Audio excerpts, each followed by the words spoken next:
Channel of Vadodara. વડોદરાના Ajwa road એકતા નગરમાં રાત્રે હનુમાન ચાલીસાના પાઠ અને અઝાનનો સમય એક સાથે થઈ જતા તંગદિલી ફેલાઈ ગઈ હતી। શહેરના અજવા રોડ એકતાનગર વિસ્તારમાં હનુમાનજીના મંદિરમાં લોકો હનુમાન ચાલીસાના પાઠ કરતા હતા। તે જ સમયે લઘુમતી કોમના લોકોની અઝાનનો સમય હતો। તે દરમિયાન બંને પક્ષે લાઉડસ્પીકરનો અવાજ ધીમો કરવાના મુદ્દે ઉગ્ર બોલાચાલી થતા મામલો તંગ બન્યો હતો। બંને પક્ષ વચ્ચે ધક્કામુક્કી શરૂ થઈ ગઈ હતી। પરિસ્થિતિ વધુ વણસે તે પહેલા જ ડીસીપી પન્ના મોમાયા તથા પોલીસનો અન્ય સ્ટાફ ઘટના સ્થળે દોડી આવ્યો હતો। પોલીસે સમજાવટથી મામલો થાળે પાડ્યો હતો, પરંતુ ધક્કામુક્કીમાં 5 થી 6 લોકોને ઈજા પહોંચી હતી। તેઓને હોસ્પિટલમાં સારવાર માટે દાખલ કરવામાં આવ્યા છે।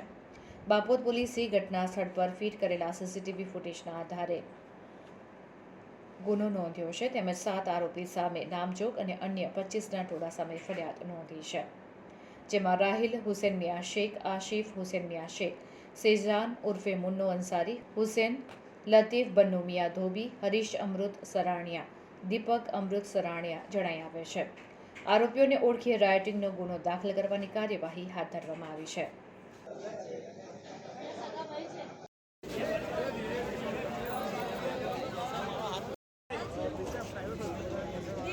हमने क्या दो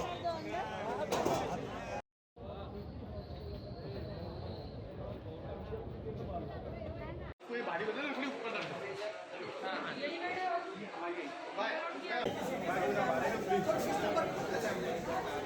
भाई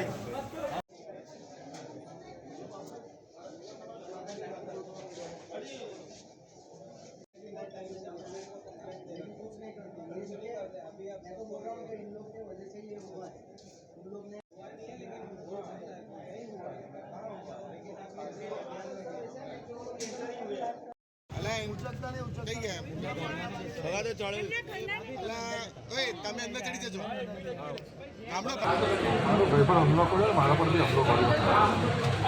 શું નામ છે તમારું?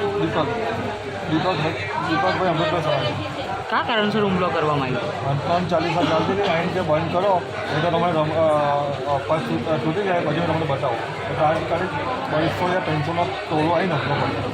ઓકે, શું નામ તમારું? દીપક અમૃતસર કોઈ હુમલો કરેલો છે? મિયા લોકો એ શું કંઈ નામ જાણો છો તમે? કોઈ જૂની કોઈ અદાવત કે એવું કંઈ સર? નામ તો તમે મારા ભાઈને લોકોના નામ જાણે છે।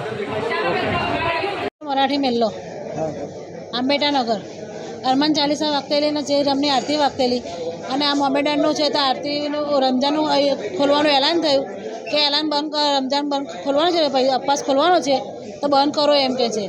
તાઈને પપ્પા કે નહીં થાય, બંધ કરવું છે તો કે તું સહેજ ઊભો રહે, હમણાં કલાક 15-20 મિનિટ રોજો ખોલી લે દે, પછી તને મેં બતાવું છું। તો ડાયરેક્ટ જ 500નું ટોરું આવ્યું અને અમારી પર હુમલો કર્યો, મંદિર પર હુમલો કર્યો અને ઘરમાં બી હુમલો કર્યો, કેમેરા બેમેરા બધું તોડી નાખ્યું છે અને મારા દિયરને વાગ્યું છે, મારા ઘરવાળાને વાગ્યું છે, મને વાગ્યું છે। મોમેડન હતા, રાહિલ આખું સૌ પરિવાર હતું।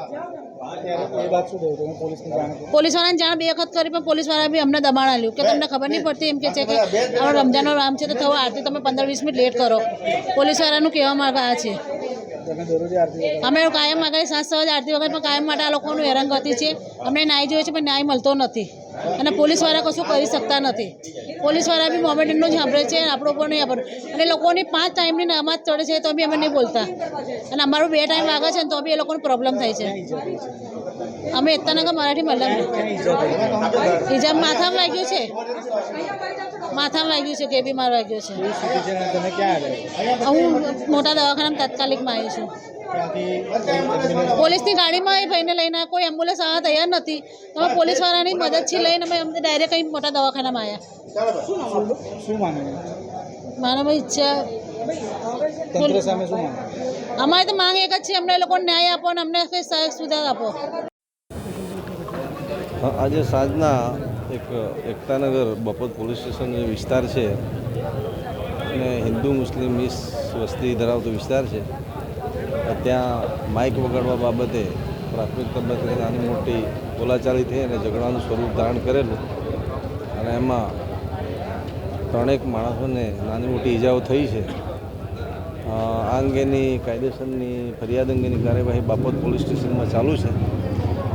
3 જે ઈજા પામનાર ઈસમો છે એ સારવાર હેઠળ છે, પણ એમની સ્થિતિ સુધારા પર છે, એવી કોઈ ગંભીર ઈજા નથી. પરંતુ આજે ઈજા પામનાર છે એ 3 પૈકી 2 એક મુસ્લિમ છે અને 2 હિન્દુ છે, અને સંગઠન તરફથી કાર્યકરો એમને જોવા માટે અહીંયા આવેલા, પણ અત્યારે હાલ એકતાનગર ખાતે અને સિવિલ હોસ્પિટલ ખાતે પણ શાંતિ છે અને કોઈ બીજા કોઈ પ્રત્યાઘાત નથી. જે અસામાજિક તત્વો છે તેમની સામે કયા પ્રકારના એક્શન લેવામાં આવશે, જે પ્રમાણે નજીવી બાબતે જે બવાલો થાય છે અને ઉગ્ર જે સ્વરૂપ ધારણ કરે છે તેમની શું રહેશે? હા, જે બનાવ બને છે એ બાબતે તપાસના માધ્યમથી અમે કાલે તપાસમાં જુદા જુદી જગ્યાએ ઉપલબ્ધ વિડીયો ફૂટેજ, બીજા અન્ય પુરાવાઓ, આઈ વિટનેસ એ અંગેની તમામ તપાસ કરીશું અને તપાસનો વિષય છે. તપાસ અત્યારે હજી પ્રાથમિક તબક્કામાં છે. તપાસને અંતે અમે જે કડક કાર્યવાહી કરવાની થતી હશે એ કરીશું, અને વડોદરાવાસીઓના સમાજને અથવા સામાન્ય જનજીવનને અસર કરતા હોય એવા જો અસામાજિક તત્વો હોય તો અમે કોઈ બાંધછોડ કરવા તૈયાર નથી અને કડકમાં કડક પગલાં લેવામાં આવશે. ફરિયાદ અમે સરકાર તરફે દાખલ કરી છે, અને રાયોટિંગ અને 337 નાની મોટી ગંભીર ઇજા બાબતની કલમો લગાડી છે, અને સરકાર તરફે જ ફરિયાદ દાખલ થઈ છે. અમારા અધિકારી જ ફરિયાદી બન્યા છે, એટલે અમારે બંને પક્ષે કોનો શું રોલ છે એ તપાસનો વિષય છે, અને તપાસના અંતે અમે નક્કી કરીશું કે કોને આમાં સંડોવણી છે.